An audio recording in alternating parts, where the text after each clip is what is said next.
ဒီနေ့ဘေးဥပေါင်းလောက်စားမယ်ဘေးဥပေါင်းထဲမှာအသားထည့်မယ်ကြိုက်နေတဲ့အသားထည့်လို့ရတယ်နော်ဝက်သားဖြစ်ဖြစ်ချက်သားဖြစ်ဖြစ်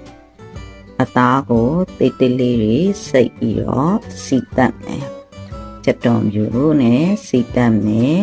ပြီးရင်တရုတ်မဆလာလေးထည့်မယ်ငရုတ်ကောင်းမုံလေးထည့်ပြီးတော့အသားကိုစီတက်မယ်အရာတာထည့်ရမယ်ဘေးဥကိုကြတော့ခလောက်ရမယ်ပြီးရင်အသားစီတက်ထားတဲ့ဟာကိုဘေးဥခလောက်ထားတဲ့တွေကိုထည့်ပြီးတော့ငွေလိုက်မယ်နော်ဒီအသားဘေးဥပေါင်းလေးကသွားမကောင်းတဲ့ပိုးပိုးဖွားဖွားတွေနဲ့ကလေးငယ်လေးတွေအတွက်ကိုစားဖို့အဆင်ပြေတယ်နော်ဘေးဥပေါင်းကအသားလေးကလည်းနူးညံ့နေတာပဲပေါင်းပြပြီးရင်ကြည့်ပေါ့နော်ဝတ်သားသေးသေးလေးတွေစိတ်ထားတာကို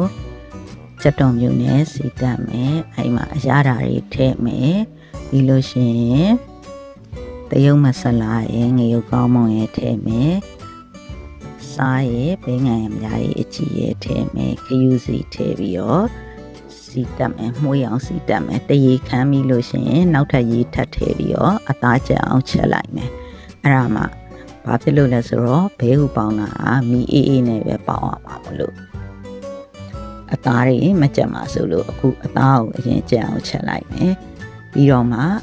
အဲ့ဒီကိုရေလေးနည်းနည်းထပ်ရောလိုက်မယ်ရောထားတဲ့ရေနည်းနည်းလေးခန့်နွေးနွေးလေးအချိန်ညမှာဘဲဥခလောက်ထားတဲ့ဟာနဲ့ရောလိုက်မယ်နော်ရောပြီးရင်တော့ပေါင်းလို့ရပြီဘဲဥ